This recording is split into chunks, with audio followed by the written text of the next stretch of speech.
Hello les quatrièmes, c'est Monsieur Torres qui revient vers vous un peu tard, mais une dernière fois avant les vacances. Bon, j'espère que vous allez bien, que vous ne trouvez pas le temps trop long, que vous prenez soin de vous, que vous toussez dans votre coude, que vous n'êtes pas épuisé. Voilà, donc là pour les vacances, hein, je vous donnerai rien, je vous donnerai pas de boulot. Vous avez déjà en fait le château du Pic Tordu à lire, hein, les petits résumés à faire.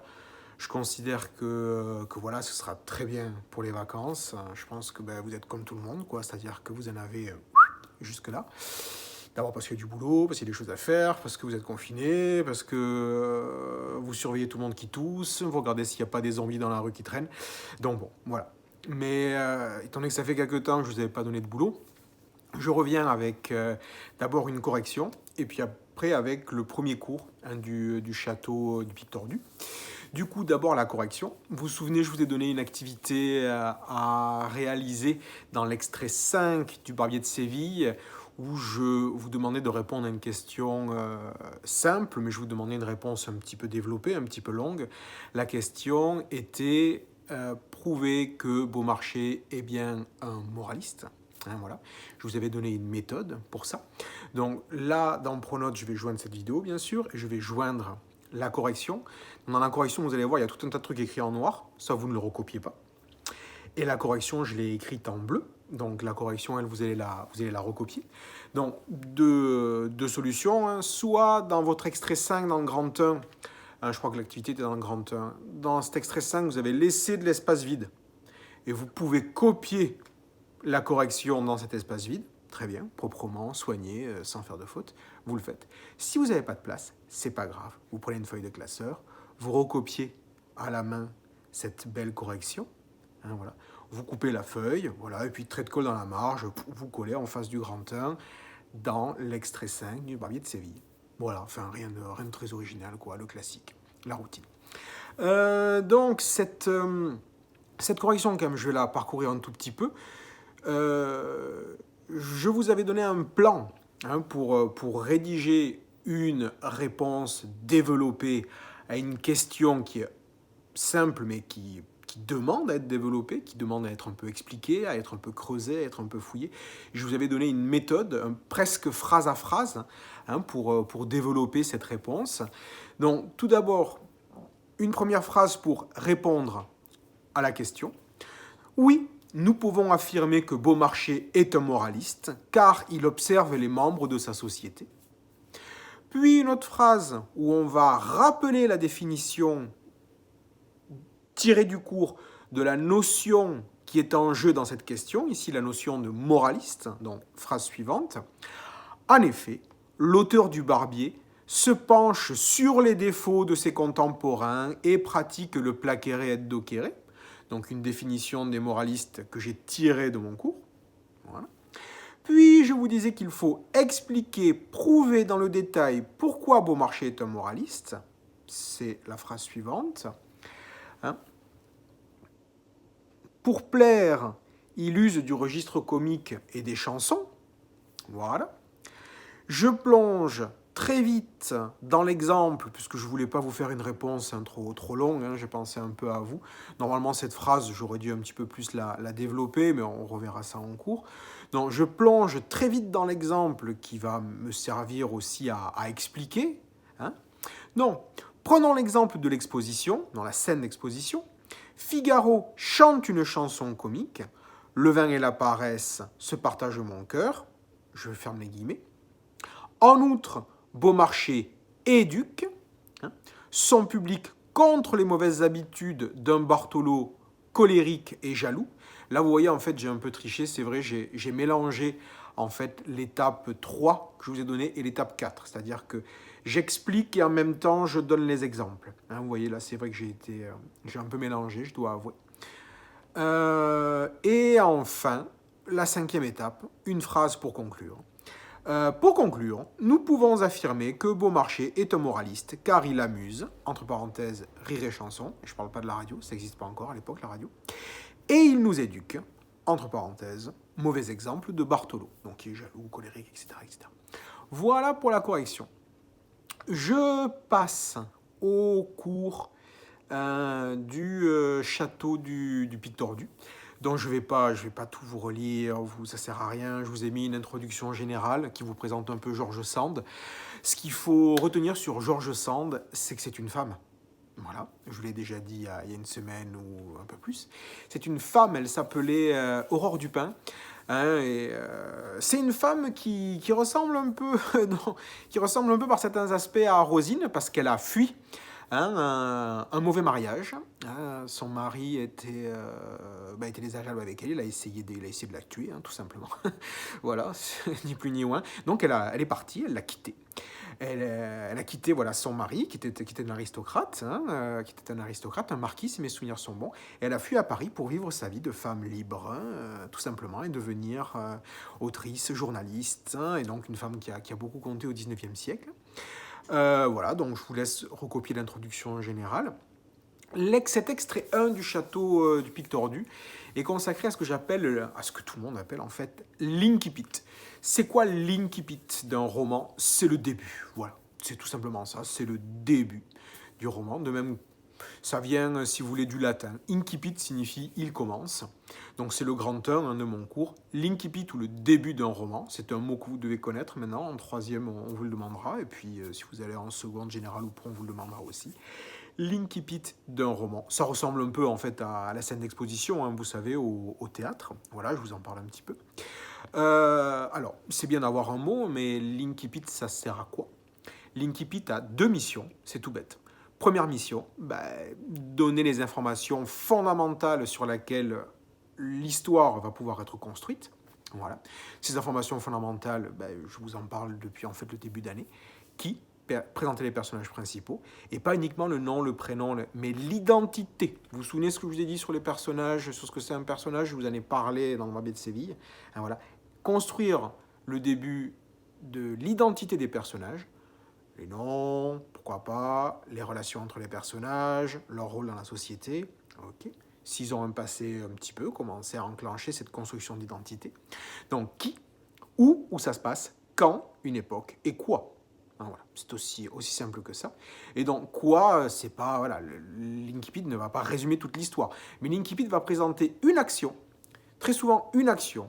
C'est ce qu'en 6e, vous avez appelé, votre professeur a appelé l'élément perturbateur. Voilà, c'est une action qui va perturber le cours normal de la vie des personnages. Et cette petite action va propulser toute l'histoire, toute l'intrigue, les actions, les péripéties, le récit. Voilà. Donc, première mission de l'incipit. Poser les informations essentielles à une histoire, qui, où, quand et quoi. C'est-à-dire, c'est pas tant ça une information, c'est l'élément perturbateur, souvent qui va précipiter l'histoire. Deuxième mission de l'incipit, plaire. Oui, je sais, ça n'a pas forcément réussi avec vous, il n'y a pas de souci. Mais normalement, voilà, un incipit doit plaire, séduire un peu le lecteur. En gros, c'est tout simple, c'est-à-dire qu'on lit les 5, 10, 15 premières pages d'un livre. Si on s'ennuie à mourir, on n'a pas envie de continuer. Donc, il faut essayer de donner envie au lecteur ou à la lectrice de continuer. Voilà. Alors encore une fois, je sais qu'avec vous, ça ne marche pas forcément.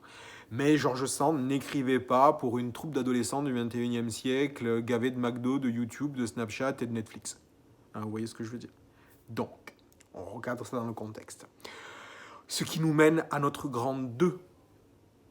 Hop, je fais me gourer avec les doigts. Donc, grand 2, la première mission, apporter les informations essentielles. Là, je vous propose une petite activité. Je vous rappelle que dans les cours que je vous donne, que je vous mets sur Pronote, ce qui est en rouge, c'est à recopier. Ce qui est en bleu aussi, c'est mon cours classique. Ce qui est en vert n'est pas à recopier. Vous pouvez, mais ce n'est pas du tout obligatoire. Là, en vert, dans le grand 2, ce sont des consignes pour une petite activité. Toute bête. Ok, ça va vous prendre, je sais pas moi. Vous reprenez le bouquin, vous reprenez le premier chapitre, le fichier du premier chapitre, et une grosse demi-heure, c'est terminé. Je dirais même entre 15 minutes et 30 minutes, c'est terminé. Donc, qu'est-ce que je vous demande? Je vous demande de plonger un peu dans ce qui ou quand quoi.